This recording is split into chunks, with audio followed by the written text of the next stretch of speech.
Hi again, everyone, and welcome to a brand new edition of Once Upon a Turnbuckle. And for this one, I get to welcome back a previous guest and one that I have been waiting for quite a while to get back on the show because we had such a blast last time. Such an honor to have him on the show once, let alone twice. But I welcome back an icon in his own right in the wrestling world, really, in my eyes, for the things he's written, people he's worked with, spoken to, and he's here speaking to me yet again. The author of, I've got it here, not the new one, but last time he was on, we discussed this beauty right here, Blood and Fire. I bring to you Brian R. Solomon. Welcome back to the show, mate. Thank you, Chris. It's happy to be here back on the show with you again. Oh, thank you. No, it's like I say, one I could have done well before now, but it seemed like a perfect opportunity to bring you back. You've got something very, very exciting that is, as we record this, about a week away from release. Yeah. When it's released, I think it will be um, more or less due for release. So, we'll talk about your new book. But sort of how have things been the last sort of 3 years since we last spoke? What's been going on, mate? Well, it's been a whirlwind. I mean, to tell you the truth, since the last time we spoke, almost that whole time I've been working on this book. So, Oh, because I started at the end of 2022 is when I pitched it and signed the deal with ECW Press. And actually, I put out a book in the middle, which was a non-wrestling book. It was a book about superheroes and comic I books. remember you mentioned that, I think, last time. Yeah. Yeah, it's called Okay. Superheroes, the History of a Pop Culture Phenomenon from Ant-Man to Zorro. And, Yes. I was working on one book after another. I've been going crazy. So I was starting the superheroes book while the Chic book was winding down. And then I was Wow. starting up the Gorilla book before the superheroes book was even out. So I'm taking a much deserved break from writing I books for a little while. think we can let you off. We'll let Yeah, you off. like I actually finished the writing of this book, Irresistible Force: The Life and Times of Gorilla Monsoon. Believe it Mm. or not, I finished the writing a year ago.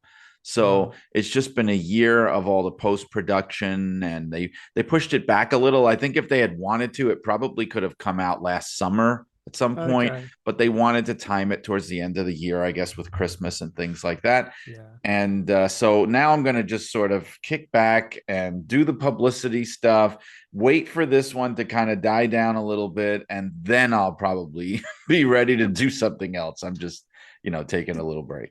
I mean, this is not the only thing you've been working on by any means, because you still get your podcast that you are doing, Right. Shut Up and Wrestle, and do you still carry on your writing for PWI and Yeah. sort of looks like that? Yeah. So In PWI, I have two monthly columns, and occasionally right. I do feature articles in there. Inside the Ropes, I have feature articles almost every month, I would say. Okay. And it's been that way now for the last 5 or so years that I've been Yeah.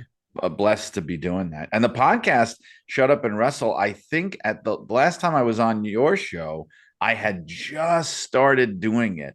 And It was now, fairly new. Yeah. yeah, and now it's, 3 years. February will be 4 years. I just can't Wow. believe it. No. And it is a fantastic one. Anyone who's watching this who hasn't yet um, delved into that, I still haven't been able to listen to all of it. There's such a Thank you. rich kind of catalog of it, but yeah, it's a fantastic listen, and we just really can't get enough of seeing your name around. I think, Brian, if I'm quite honest with you. So, Well, I'm glad to hear that because it's everywhere. So if you didn't want to see it, you'd be getting sick of it by now. I'm a little sick of seeing my own face and hearing my own voice, and yeah, wow, I'm getting sick of myself. So wow. It's good that we've got you on now before you really do kind of need to shut up shop. But so let's you know, Irresistible Force. The title itself, you don't even need to know who it's about beforehand. See the cover image or anything. Just that phrase alone conjures up so many memories of this man. So, obvious question, kind of where the idea came from. Gorilla Monsoon is an icon, so he kind of needs his story written. But why did you feel it was the right time for you to kind of do that story? And had it been done before? I've not really seen no, anything about him before. no, there's never been anything. WWE has never done No. anything, which is odd. No Hmm. documentaries, no books. Blassie got a book and Yeah. things like that. I'm not sure why. I think maybe he passed away really before they had jumped on board with all the books that they were doing. You know, Mm, Pat Patterson got a book, but that's because they were both alive at the time. So that might have been part of the reason why there was supposed to be an A&E documentary many years ago when they were initially doing them in the 90s with WWF. okay. But their deal fell apart at that time. And now so much time has passed. I don't know. So I looked at it and said, this needs to be done because Yeah. eventually people forget everything. You know, one of the Yeah. things that got me going, and I've said this in some other interviews, and I hope she doesn't hear this and hate me, but one of the things that really got me going, wow, everything gets forgotten, was Becky Lynch in her. I started getting the sense that even people in WWE, some people didn't even know why the gorilla position was called the gorilla position Okay. and Right. didn't really even know who he was so much. And especially if you weren't even old enough to remember him as a commentator, which, Yeah. you know, for young wrestlers, I mean, you'd have to be at least, I would have to say, you'd have to be at least 35, 40 years old to have like coherent memories of him in real At the time as time. a Yeah. commentator. So I read in Becky Lynch's book that she did, like, what is it, 2 years ago now? Mm, She was explaining the gorilla position.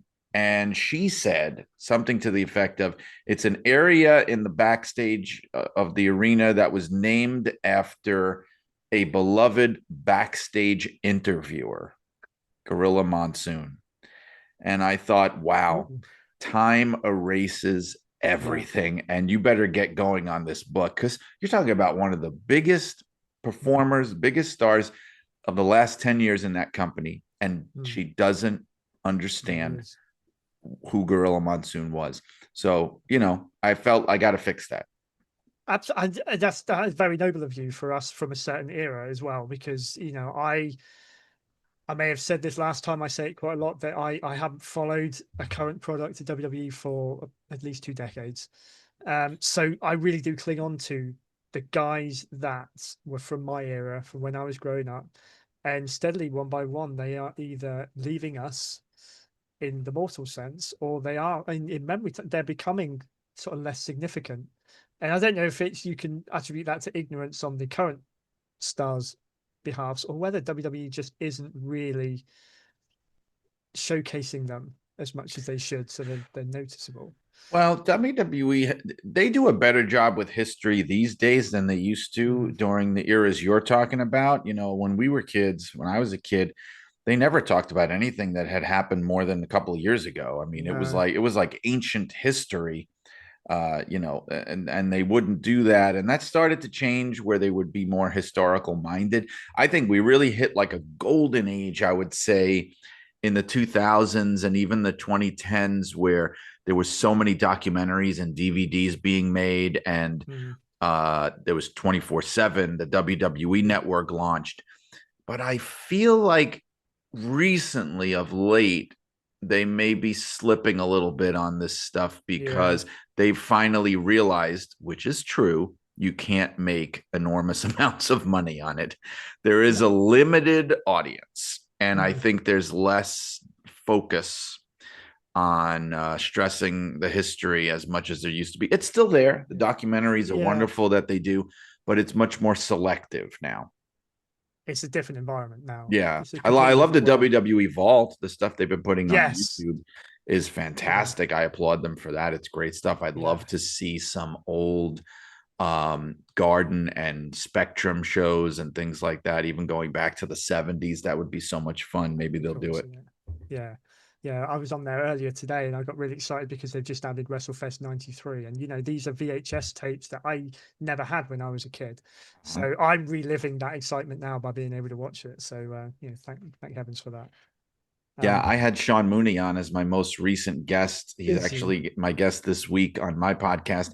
And I got to talk to him about specific Coliseum video things that I enjoyed as a kid. Like Oh, we talked about the one they did with him and Lord Alfred Hayes, where it was like a send up of Star Trek, where they were yes, supposed to be on the Enterprise, and Lord I Alfred watched was that recently. Yeah, yes, yeah, Lord Alfred was Scotty, and that's of it. course, and Sean Mooney was Captain Kirk, and you know, we without saying that, and it was so cool to be able to bring that up to him. You know, it Yeah, was fun. Yeah, it was cool, and I think linking nicely.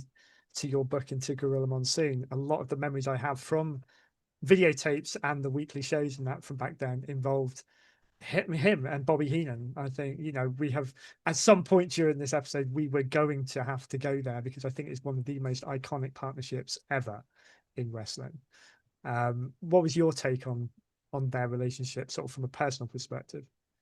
That they became the best of friends. Mm. Gorilla had this unique ability he could navigate all the political waters and make friends with just about anybody, or at least whoever he needed to. And so what he did was so unique that he came from the old school of the WWF, the territory days of the WWF. And there was a clique back in those days. It was Freddie Blassie, Lou Albano, Arnie Skoland, the Grand Wizard. That was like a clique, and he was very comfortable with. And in those days, supposedly Arnold Skoland was his closest friend. But then in the new era of the national expansion, the new clique became Bobby Heenan, Mean Gene, Lord Alfred Hayes. But Gorilla was the constant of both. Like he found a way to be friends with everybody. And not that, Arnold Skolan was a dear friend of his, and he very much enjoyed constantly taking his money at cards.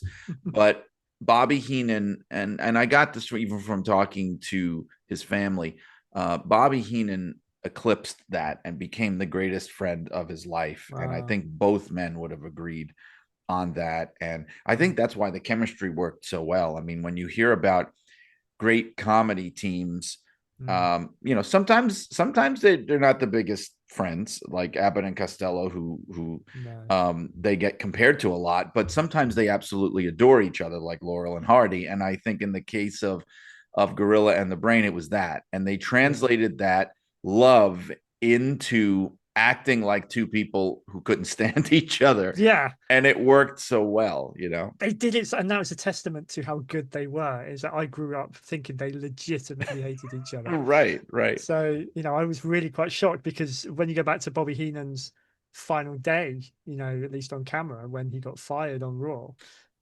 it was Gorilla Monsoon who had to then chuck him out the building, because that was something, I guess, something Heenan requested himself, maybe. Yes.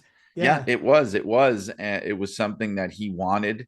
That's how he wanted to go out. And, it's interesting because Gorilla at that point in late 93, he was starting to be phased out. He wasn't on as much anymore. The brand new show, Monday Night Raw, he had nothing to do with on screen. He was backstage, working backstage, but he was not a part of that show as a regular full-time on camera person. No. But Bobby wanted him to be a part of that. And it's actually kind of moving in a weird way when you watch it. It's like you could tell that Bobby's emotional, even though he's playing this character and he's falling all over himself and the toilet paper is flying everywhere. But you could tell that he is sad, like genuinely sad. Yeah. And again, made that moment work because you believed it. And one of those few moments, I think, I felt sorry for Bobby Heenan. I think one of my favorite memories of Bobby Heenan was his commentary on the Royal Rumble '92. I thought that made that whole event, especially that match. And am I right in thinking that the Gorilla was partnering him on that? Because I think, if I remember rightly, their chemistry was just spot on. Yeah, I wrote in the book how Royal Rumble '92 is kind of looked at as their best performance together of Monsoon and Heenan. Just like I said, that WrestleMania 3 is usually pointed to as the best performance of Monsoon and Ventura as a team. I would say so. I think most people would agree with that. But the Rumble, particularly the Rumble match, they were so good. Bobby Heenan, losing his mind, exasperated over Flair, so nervous, running the gamut of emotions. And part of Gorilla is that he's enjoying seeing Bobby so anxious, and he's genuinely enjoying the mental suffering that he's going through. And also, he's actually begrudgingly, as the match goes on, getting more and more respect for Ric Flair. Even though he's Bobby's guy, he's just like saying, I can't deny the accomplishment that this man is pulling off here. And they just added so much to that match. It was fantastic. I think I did an episode way back when I first started when it was just solo shows I was doing. And I did one about my favorite talkers, my favorite moments, because as a kid, I listened probably to what was on the TV while I was doing something else as much as I was actually watching it. And when Bobby Heenan was on, he was one of those that really did absorb. And that match, I think, got my top moment, as far as talkers go. So yeah. Um, so as someone, I sad to admit, I grew up in the late 80s, 90s. So Gorilla Monsoon was one of the voices of my childhood. I still regrettably don't know a lot about him before those days. So his career as a wrestler, I think it was quite late on that I even really knew he had a prominent career in the ring. I always thought he was this kind of, on-screen personality. So just kind of educate those of us like me who don't know a lot yet until we read your book about who he was before those days. What was he known for? What was his big moments? Sure. Well, he started wrestling in 1960. And when he first came to the WWF in 1963, and he became a major star overnight from working with Bruno Sammartino. He was the first very serious threat challenger to Bruno after Bruno had won the belt from Buddy Rogers, and they would wind up wrestling each other in title matches more times than anybody else.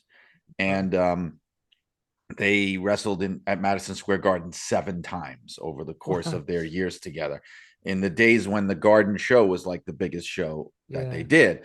And so he became, in the 60s, he really was one of the top heels in the business, one of the top drawing heels. He turned face in 69. And so in the 70s, he became more of like a special attraction, like an Andre the Giant type, where he was like, he wasn't the world champion, but he was like right one notch below that Yeah. level, that kind of thing, but loved by everybody. And more importantly than that, one of the reasons they turned him and he became less involved in storylines and things was that he became part owner of the company. That's the I thing did know that. Yeah. that people need to understand the most. That's more Mm. important than any of the wrestling stuff. He, in 1969, at the age of 32, they offered him a 25% stake in the company, and which at that time was called the Capital Wrestling Corporation. And they made him the vice president. I mean, that's no Wow. joke. He was second No. in command to Vince McMahon Sr., and he was absolutely in line to take over the company one day, which is a Yeah. whole other issue in the book. But so he was way more important than people realized. And Mm. so from 1969 to 1982, he was a part shareholder in the company. And then when Vince, the modern day Vince, took over, that's when he transitioned into his announcer role, Mm. because he wanted to still be front and center. If he was no longer a shareholder, he wanted to be on television. He didn't want to fade away. He was still No.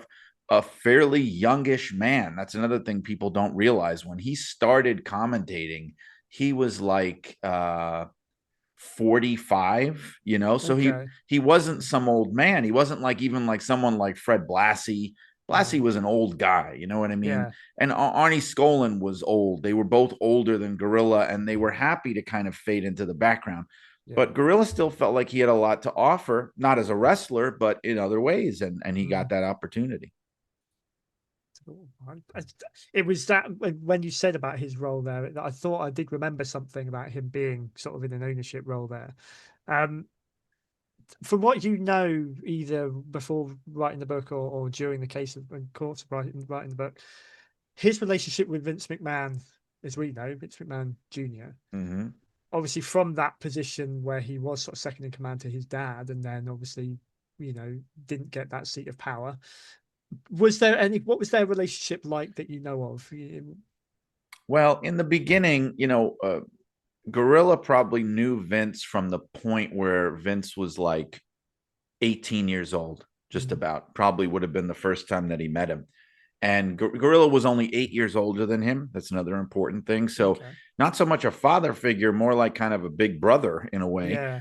And at first, it was like some people told me in the 70s, let's say, when Vince was the announcer and the promoter's son, and Gorilla was the second in command and the TV producer. that there was kind of Team Vince and Team Gorilla, you know, Okay. that kind of thing. Not that they hated each other, but that there was a rivalry. They were definitely at Yeah. arm's length. And like Vince himself said it in the Netflix documentary, when I first started working for my dad, Gorilla Monsoon was someone who looked at me as competition. And boy, was he right. That's what Vince Right. says. Yeah. And it's Okay. very true. And I would say by the time, you know, promoters' kids did not have Yeah. the best reputation in wrestling. No. Probably still to this day, honestly, not naming any names, but that kind of thing was how Vince was looked at too. He was not considered the brilliant mastermind of wrestling in the 70s. No. He was actually kind of a screw up, and he needed his dad and his dad's money and things like that. So Mm. when the switch happened in the early 80s, I think at first Gorilla, no, I know at first, was not Mm. happy. There was No. friction there. He was very disillusioned. He Mm. was pissed off. He felt he was the obstacle really to the sale of all the partners. Right. And Okay. they had to really make him happy. And that's why he Mm. got this amazing deal where he got one and a half. He basically got 1.5 times opening match salary for every Okay. single show the WWF did, whether he was there or not. And this is Okay. at a time where they were doing like 30 house shows a month. They were Right. doing sometimes 2, 3. I've even heard examples of 4 shows in a day in different areas. So he was Wow. doing all right. And the Yeah. other part of the deal was, I want to always be on TV. Yeah. Don't take me off TV. Find something for Yeah. me to do.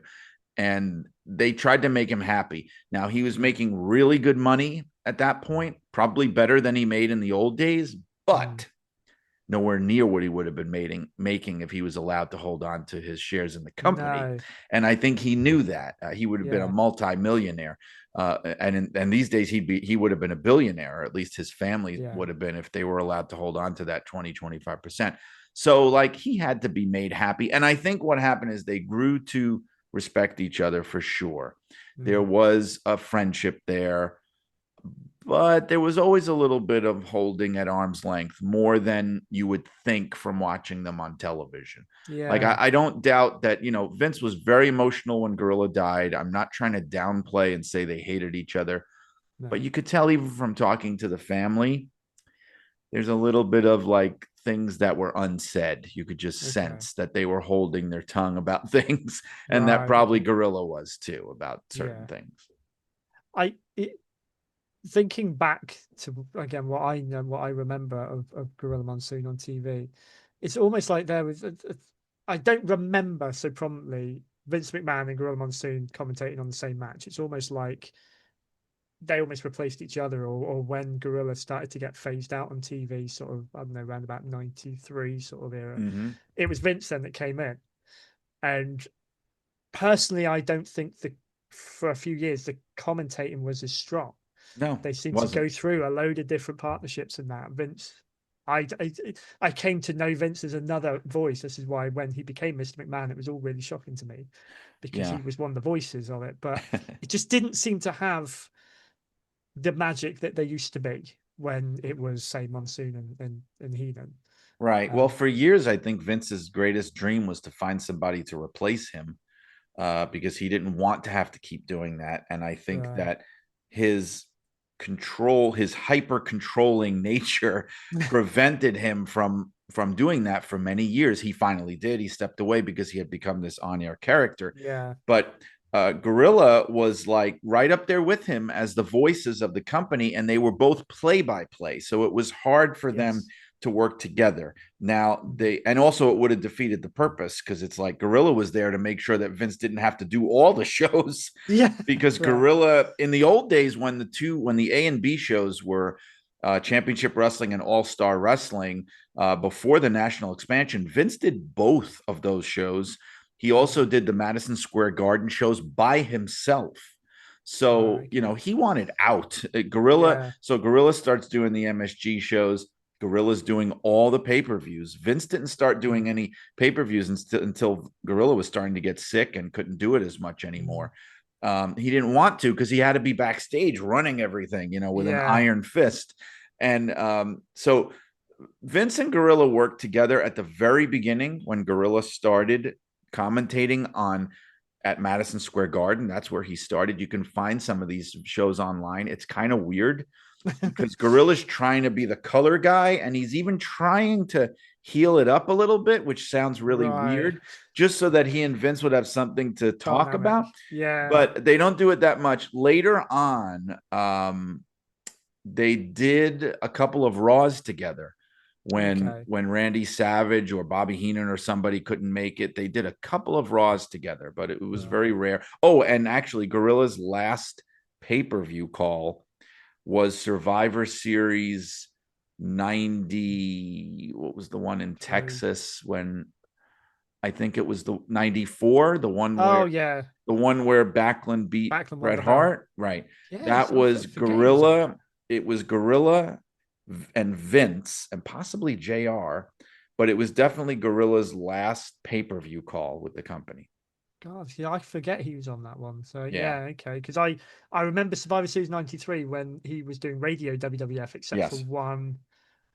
He was doing that with Jim Ross, I think, if I remember rightly. And Yeah. then they Yeah. swapped for one match, didn't they? For the Smoky Mountain Tag match, they swapped over.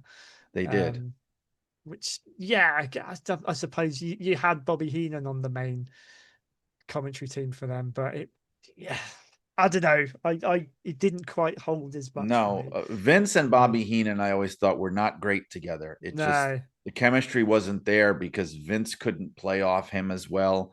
no, Vince was a pretty decent straight man with Jesse Ventura. They were decent together, but mm, comedy was never really his strong no, suit. Like he would just shut Bobby down. Like there wasn't mm, really any kind of fun interaction.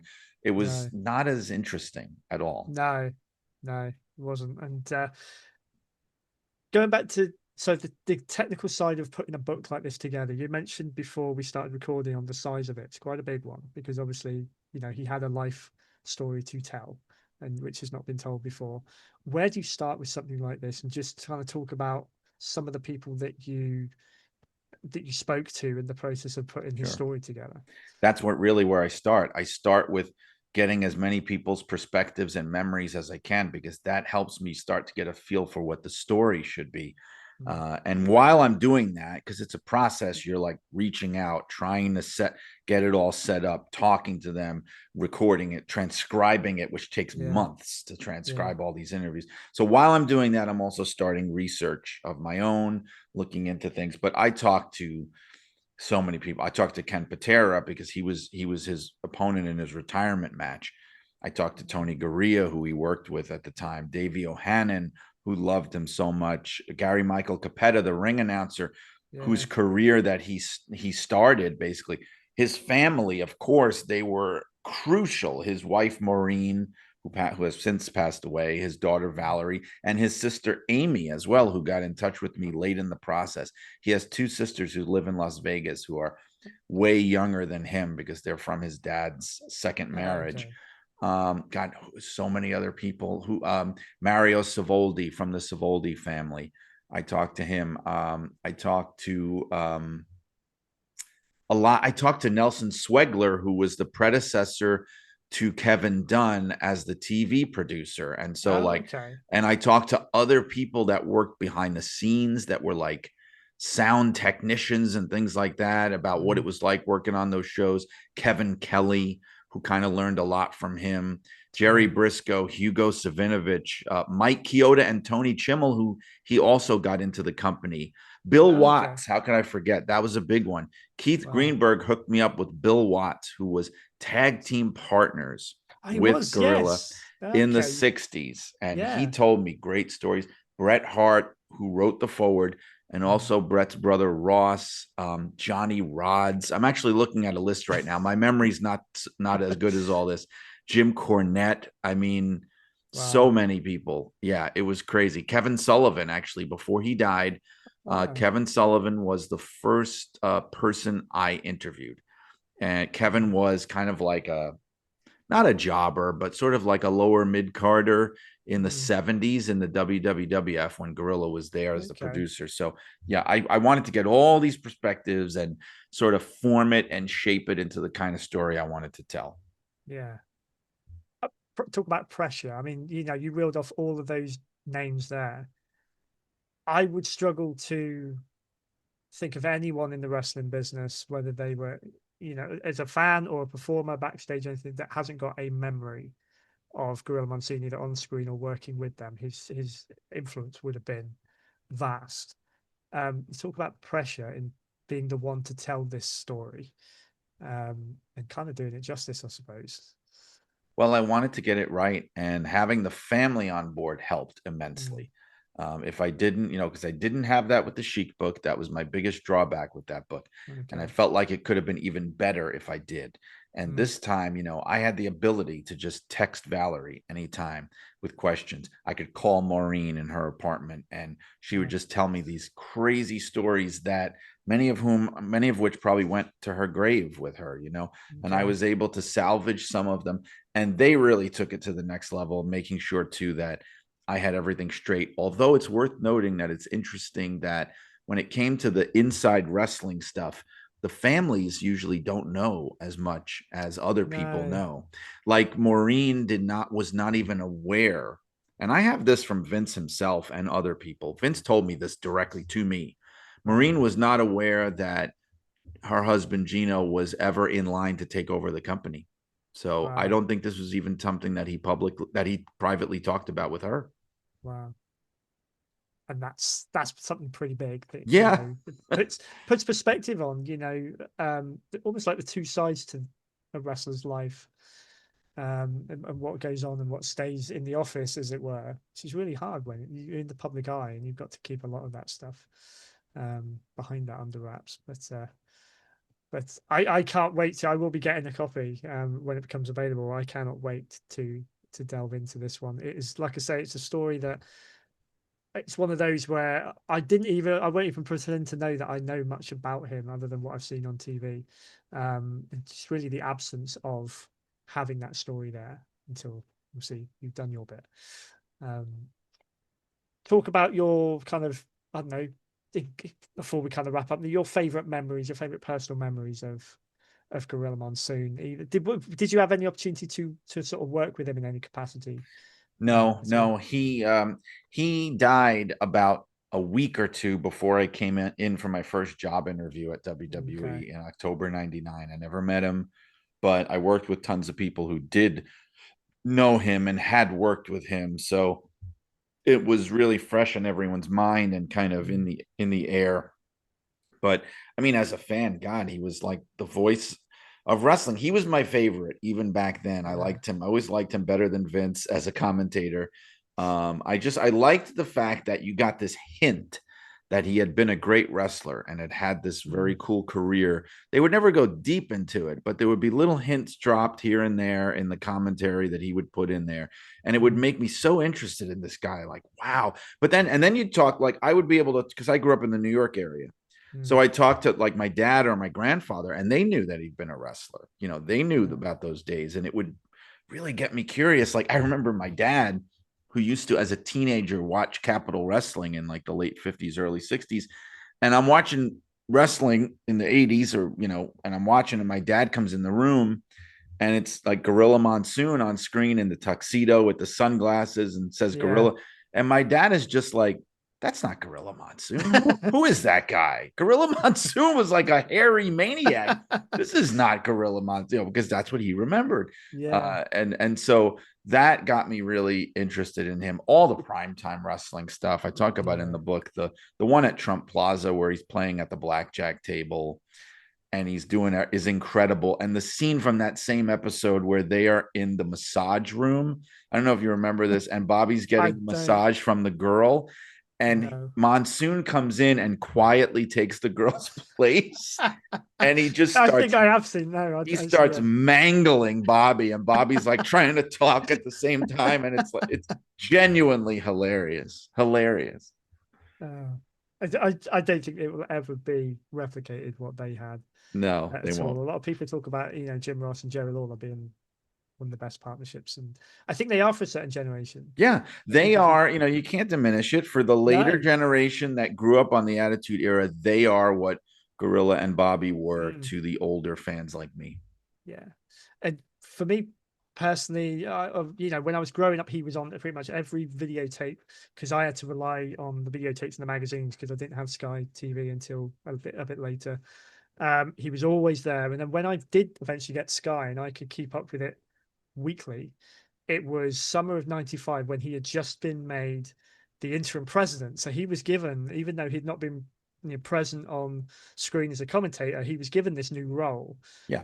this authority figure, which was very weird because I didn't consider him to be in authority or anything. He was a fan favorite, but he was billed as the fan friendly president.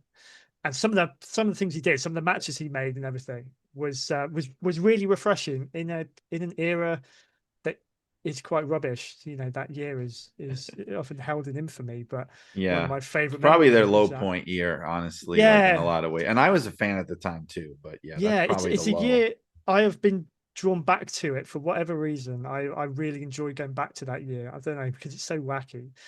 Um, The but Diesel year. the Diesel, yeah, yeah. Well, obviously, I think one of my biggest gripes with it. Again, I've done another episode, an early episode dissecting 1995, and one of my biggest gripes with it was Bret Hart was basically a mid carder with all Yes. these new guys they were bringing in. It was really really He's weird. feuding with Jean-Pierre Lafitte over his A jacket jacket, for yeah, stealing his jacket. I remember because I was a huge fan of Bret, and I felt like, isn't he above this now? Like they yeah, elevated him to the top. And I felt yeah, like I posted about this a while back and I got a little pushback, but I stand by it.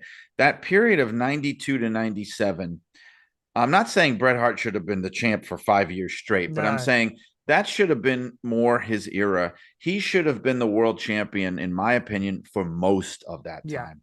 Trade it here and there. I could see Shawn getting it and mm, losing it back.